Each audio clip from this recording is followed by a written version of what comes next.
എത്ര ചെലവ് കുറച്ച് ചെയ്തു തരാന്ന് പറഞ്ഞാലും നമ്മൾ കൂടെ വേണം. അല്ലെങ്കിൽ സംഗതി പാളും. ഈ വീട് പണി കല്യാണം എന്നൊക്കെ പറഞ്ഞാൽ അതങ്ങനെ അത് നമ്മൾ വിചാരിച്ചായിരിക്കും നടക്കൂല. അതിനൊക്കെ ഒരു സമയമുണ്ട്. എന്നാലോ കയ്യിൽ 5 പൈസ അല്ലെങ്കിലും അതങ്ങോട്ട് നടക്കുകയും ചെയ്യും. അച്ഛൻ എന്തെങ്കിലുമൊക്കെ സഹായിക്കൂലേ? ഞാൻ ഇവിടെ സ്ഥലം വാങ്ങിയതിന് അച്ഛനെ പിടിച്ചിട്ടില്ല. പിന്നെ ഇപ്പൊ വീട് വെക്കാൻ പൈസ വെച്ച് എവിടുന്ന് കിട്ടാനാ? അതില് കാര്യമൊന്നുമില്ല ബാല. കുട്ടികൾ ഇപ്പൊ എന്ത് കാണിച്ചാലും അച്ഛനമ്മമാർക്കുള്ളിൽ സ്നേഹം ഉണ്ടാവൂ. ഇജ്ജ് അങ്ങോട്ട് തുടങ്ങ്, ബാക്കിയൊക്കെ പടച്ചോന് വിടുക. ഒക്കെ നടക്കൂടോ. ഈ ധൈര്യമായിട്ടായിരുന്നു അതേ നിവൃത്തിയുള്ളൂ. 5 പെൺകുട്ടികളപ്പോ എല്ലാരും പറഞ്ഞു ഞാൻ ഭാഗ്യമില്ലാത്തവനാണ്. 5നും കെട്ടിച്ചയച്ച് 5 പൈസ കടവില്ല. അപ്പൊ അതേ ആൾക്കാർ തന്നെ പറഞ്ഞ് ഓൻ ആൺകുട്ടിയാണ്. 6ാമത്തോനാ ബഷീർ. അവസാനത്തത് ആൺകുട്ടിയാണ്. സെയ്താലി രക്ഷപ്പെട്ടതെന്നൊക്കെ. എവിടെ ഓനെ കൊണ്ട് കഷ്ടപ്പെടുന്നു കണ്ടപ്പോഴാണ് ഞാൻ ഉള്ള വീടും കൂടി പണയം വെച്ചോനെ ഗൾഫിൽ കഴിച്ചത്. ഇതാണ് അവസ്ഥ. ഓൻ അവിടെ തന്നെ പെണ്ണും കെട്ടി 2 കുട്ടികളായിട്ട് കഴിയുക. ഞാനും ആമിന് ഇവിടെ ഈ തുരുമ്പം വെച്ചിട്ടു. ഉണ്ടായിട്ട് കാര്യമല്ല, അനുഭവിക്കാൻ യോഗം വേണം. സമയം നല്ലാണെങ്കിൽ ഒക്കെ നടക്കും. അതാ പറഞ്ഞേ, നീ പോയിട്ട് അച്ഛനൊന്ന് കാണും, സംഗതി പറയും. എന്തായാലും ആള് പോയി കാണുക. എന്നാ പിന്നെ ഞാൻ അങ്ങോട്ട് കടയിൽക്കൊന്നും അല്ലേട്ടെ. എന്നാ ശരി. ഓ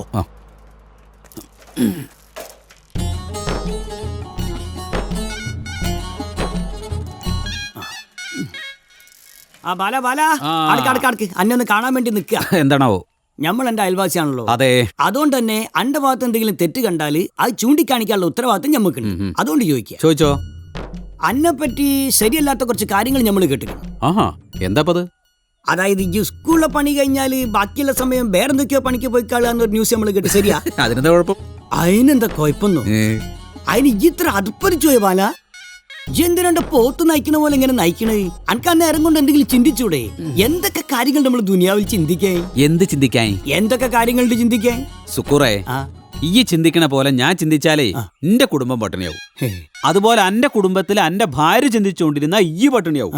ഒരു കുടുംബത്തിൽ ആരെങ്കിലും ഒരാൾ ചിന്തിച്ചാ പോരെ? മതിയല്ലോ. പിന്നെന്താണ്? അത് ശരിയാ. ഓയ്, എന്തായി? നിങ്ങളെന്താ അവിടെ നിക്കണ്?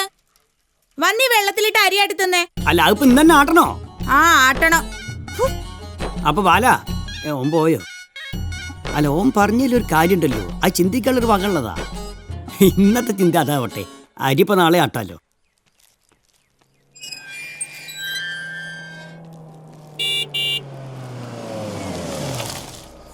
സെയ്താലി. നായരോ?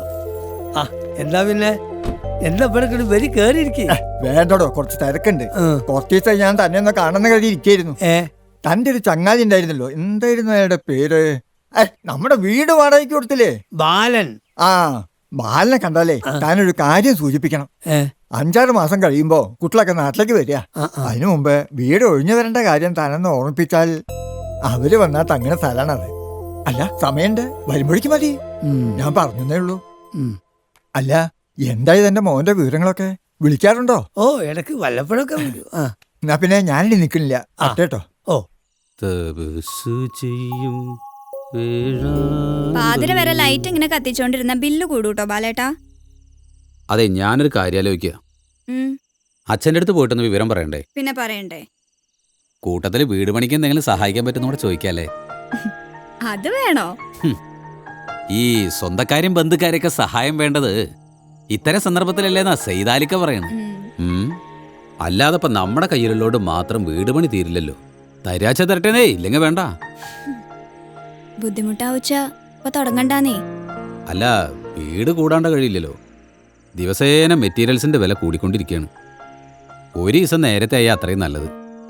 എന്തായാലും ഞാൻ നാളെ പോയിട്ട് അച്ഛനെന്ന് കാണട്ടെ. നീ കുട്ടിയെടുക്ക്. വാടച്ചക്കര. ഈ എന്താടാ ഉറങ്ങാതെ അമ്മടെ വാലം പിടിച്ച് നടക്കണ്? ആ ക്ലാസ്സില്ലേ?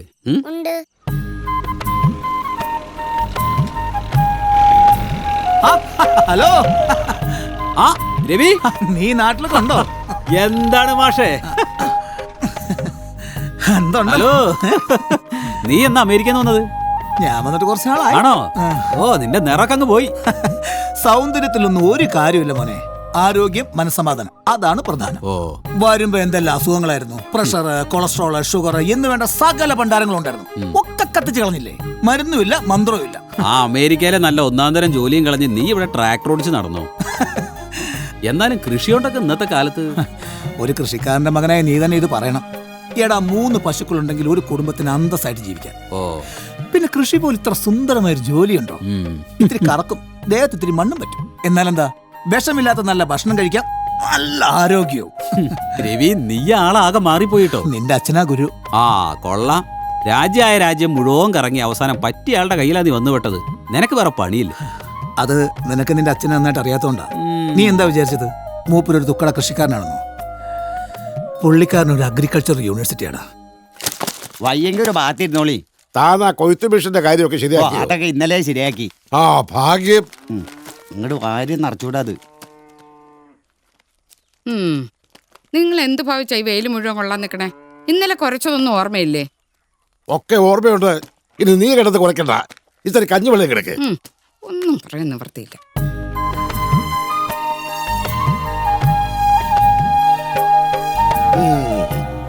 ഈ വയസ്സാം കാലത്ത് ഒരു ഊന്നുവരയുടെ ഉപകാരം പോലും ഇല്ലാത്ത ഒരുത്തരെയാണല്ലോ നീ എനിക്ക് തന്നത് കൃഷ്ണ.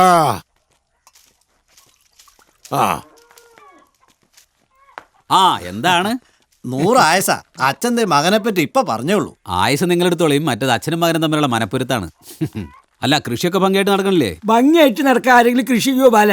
അത് ഇത്തിരി ചളി പറ്റുന്ന കേസല്ലേ? ഓ, നല്ല നർമ്മം.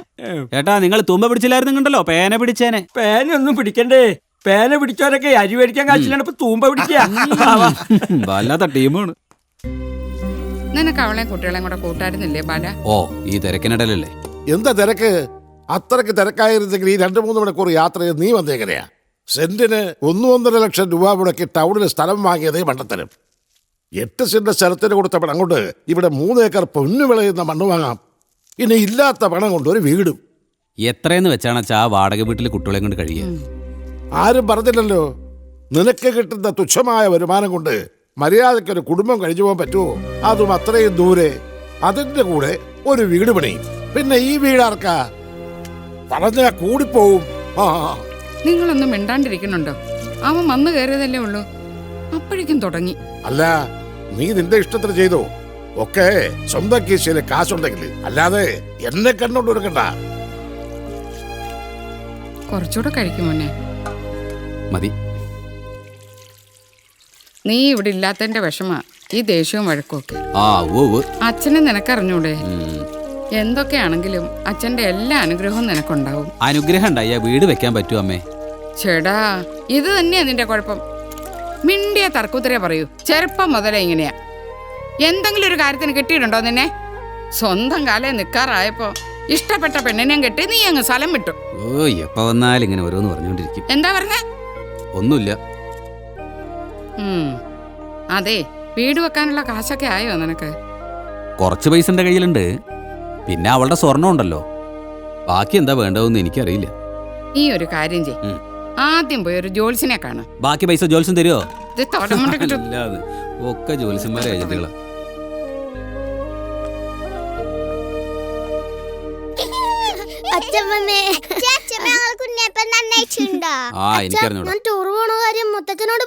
പിന്നെ ചെന്ന ഉടനെ ആദ്യം അതാ പറഞ്ഞത്.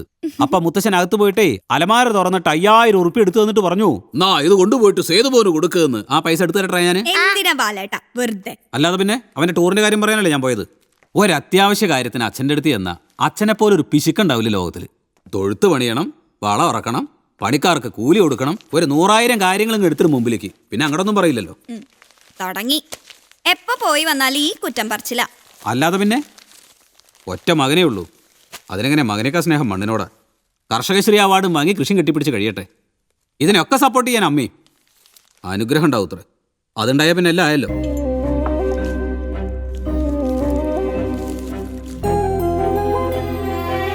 ബാലേട്ടാ, ഇതുണ്ടോ? എന്താ അമ്മയുടെ വളകളാ. ഓ, അമ്മ എന്തോ വെക്കണ്ട് പറഞ്ഞിരുന്നു. എന്തായാലും വരച്ചു നോക്കിയിട്ട് എടുത്താൽ മതി.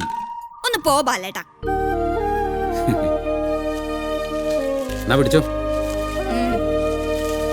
വെള്ളിക്കൈ, വെള്ളിത്തല, വെള്ളിക്കഴുത്ത്, വെള്ളിക്കണ്ണ്, വെള്ളി ആൾരൂപം, കൈകാലുകൾക്ക് ശേഷിയില്ലായ്മ, കണ്ണ് മൂക്ക് ചെവി, വെള്ളിപ്പല്ല്, എന്നീ വഴിപാടുകൾ കുടുംബത്തിൽ സ്പർദ്ധ, മാരണം എല്ലാത്തിൽ നിന്നും മുക്തി നേടി ജീവിതത്തിൽ ഉയർച്ച നേടാം. വെള്ളിക്കാൽ, വെള്ളിക്കൈ എന്തെങ്കിലും ആവശ്യമുള്ളതുണ്ടോ? അല്ല, നിങ്ങളിൽ വെള്ളിക്കുണ്ടി ഉണ്ടോ? എന്ത് വെള്ളിക്കുണ്ടി? അല്ല, ഇവന് മൂലക്കൂറിന്റെ കുഴപ്പമുണ്ടേ. അങ്ങനത്തെ ഓനൊന്നും കൊടുത്താളി. വെള്ളിക്കുണ്ടി ഉണ്ടാവൂല. ഇനി വരുമ്പോ കിട്ടുമെന്ന് നോക്കാം. അടുത്ത പ്രാവശ്യം വരുമ്പോ കൊണ്ടുവരാന്ന്. ഒരു ചായ. വെള്ളിക്കുണ്ടിയോ? അതിനിപ്പോ എവിടുന്ന് കിട്ടാനാ? എങ്ങണ്ട് വെള്ളിയായി ഞമ്മളോട്. രാമകൃഷ്ണ, ഒന്ന് ഇവിടെ നോക്കണേ, ഞാൻ ഒന്ന് പള്ളിയിൽ പോയി തരാം. ആ സേതാലിക്ക. ആ ബാല, നീയല്ലേ നാട്ടിൽ പോണെന്നൊക്കെ പറഞ്ഞിട്ട് പോയില്ലേ? പോവും ചെയ്തു, അതേപോലെ അങ്ങോട്ട് പോരും ചെയ്തു. അതൊന്നും നടക്കൂല സേതാലിക്ക. ഒറ്റയടിക്ക് അങ്ങനെ പറഞ്ഞ് തീരുമാനിക്കല്ല. നീ ഒരു കാര്യം ചെയ്യ്, വീടിന്റെ പണി അങ്ങോട്ട് കൊടുക്കുക, ബാക്കിയൊക്കെ അങ്ങോട്ട് നടന്നോളൂ. ഞാനിപ്പോ ആലോചിക്കണേ, അവരോടും ഇവരോടും കടം വാങ്ങണേക്കാ നല്ലത് ലോൺ എടുത്താലോന്നാ. ലോണോ? എന്തേ? ലോണൊക്കെ എനിക്ക് കിട്ടിയെന്ന് വരും, അതൊക്കെ വലിയ ഇടങ്ങാറാ. നേരാൻ വണ്ണം അടച്ചിട്ടില്ലെങ്കിൽ മേത്തുനിന്ന് പോകില്ല ആലാക്ക്. ഇന്റെ കാര്യത്തിൽ എനിക്ക് അറിഞ്ഞൂടെ, ഞാൻ ബാങ്കിൽ നിന്ന് ലോൺ എടുത്തിട്ട് അടക്കാൻ കഴിയാഞ്ഞിട്ട് പലിശയായിട്ട് നോട്ടീസ് ഇങ്ങനെ വന്നുകൊണ്ടിരിക്കുക. അല്ല, എപ്പോഴും കിട്ടുമ്പോൾ കൊണ്ടേ അടക്കും, അതുകൊണ്ട് കാര്യമില്ലല്ലോ. പിന്നെ കറക്റ്റായിട്ട് അടക്കണമെങ്കിൽ നമ്മളെ കയ്യിൽ പൈസ ഉണ്ടെങ്കിലല്ലേ പറ്റുള്ളൂ. ലോൺ എടുത്തിട്ടായാലും ഒരു വീട് വെച്ചാ വാടക വീട്ടിൽ നിന്നും മാറാലോ. വാടക വീട് പറഞ്ഞപ്പോഴാണ് ഓർമ്മയത്. അന്ന് ആരെ കണ്ടിരുന്നു, ആരെ കുട്ടികളും മക്കളൊക്കെ പാടെ വരുന്നുണ്ട് അത്ര. അപ്പോഴേക്ക് വീട് കാലിയാക്കി കൊടുക്കേണ്ടി വരും. അല്ല, 5-6 മാസം സമയമുണ്ട്. നമുക്ക് വാടകയൊക്കെ വെച്ചിട്ടൊന്നും നന്നല്ലോ. നമ്മളാണ് അതിനത്ര വാടകയും കൊടുത്തിട്ടില്ല. ഒരു സഹായമായിട്ടാണ് നമുക്ക് ചെയ്തപ്പോൾ നമ്മളെ കൊണ്ട് ആൾക്കൊരു ബുദ്ധിമുട്ടാവരുതല്ലോ. ഏത് എന്നാ പിന്നെ പോലെ ഞാൻ ഒന്ന് പള്ളി കയറട്ടെ. ശരി. ഇതിപ്പോ മൊത്തത്തിൽ ഉടക്കുകളാണല്ലോ കാണുന്നത് തമ്പുരാനെ.